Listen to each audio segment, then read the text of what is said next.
Hello everybody, my name is Ace and welcome to my review of We Were Here Forever.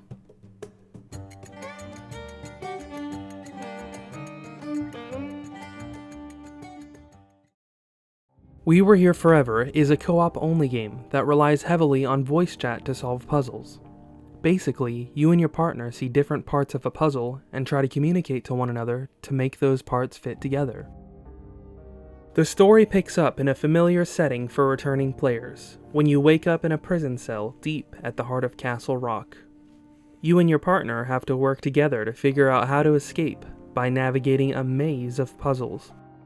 Along the way, you learn about the scorned inhabitants of Rockbury and how they set a plan in motion to get revenge against their tyrant king.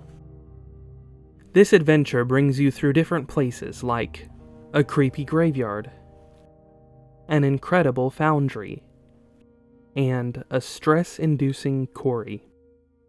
Each area slowly reveals more and more about how the citizens of Rockbury lived, and the extent they went through to ensure that their plans stayed hidden.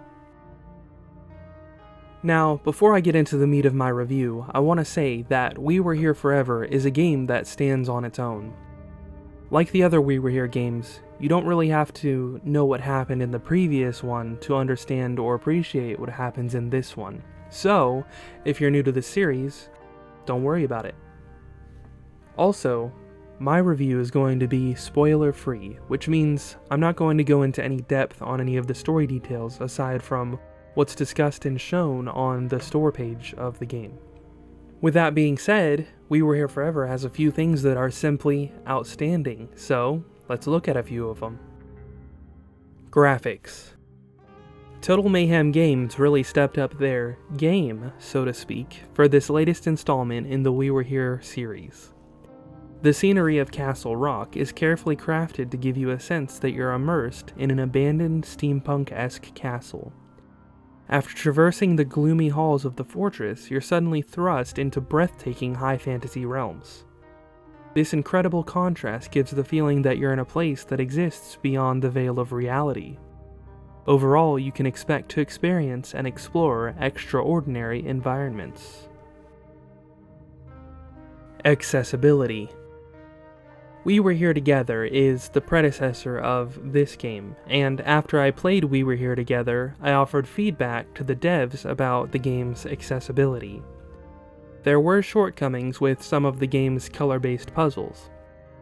I've got a condition called deuteranopia, which is just a fancy way of saying that I'm red-green colorblind. It makes color puzzles hard because it's difficult to see the difference between colors like red, green, and yellow, and this can really affect how I interact with games, especially when the game uses color as a guide to give you the solution to a puzzle. As you can imagine, I was extremely excited when I found out that they took that feedback to heart. I noticed that they shifted away from using only colors to identify puzzles, and they added in some other way to help read the solution. For example, in this puzzle, you have to work with different colored bowls of this mystery liquid, and they added little shapes inside to help identify each liquid, and I really appreciated that detail. Puzzles. This game has very creative takes on puzzles, and for those returning to the series, that's kind of what you come to expect. If you've never played one of the We Were Here games before, it's just like any other puzzle game. You're given clues and hints to guide you through, but there's a twist. The We Were Here series has been described as an asymmetrical puzzle game, and what that means is, often the hints to solve a puzzle are found in a place where an individual player can't get to. So you'll need to rely on your adventuring partner to explain some of those details to you, and in this case you do that over voice chat. This leaves a lot of room for misinterpretation. It's kind of like when you played telephone in grade school. Details start to get missed or misunderstood, and this dimension of playing telephone to describe a puzzle solution adds a layer of challenge because sometimes the solution isn't as straightforward as it seems. It would be quite foolish of me to ignore the shortcomings of We Were Here Together, so let's have a look. Puzzles. As I mentioned in the previous point, the puzzles of this game are really good, but I can see how someone could become frustrated by them.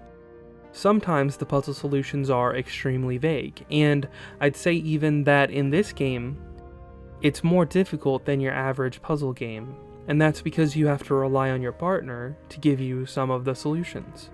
For example, at one point there was a beam of light that you have to reflect on some mirrors to get it to the end of the course.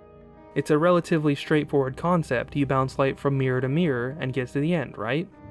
But this game adds an extra layer of difficulty in that one player has to do the placing of the mirrors and the other has to change their direction. So that extra step of relying on somebody else can cause some tension and be a bit frustrating. Pacing. I ended up playing this game a total of 3 times, and each time I played, my friends and I hit different snags. Since you're trying to piece together information that your partner gives you, it can be hard to understand what it is you're supposed to do exactly.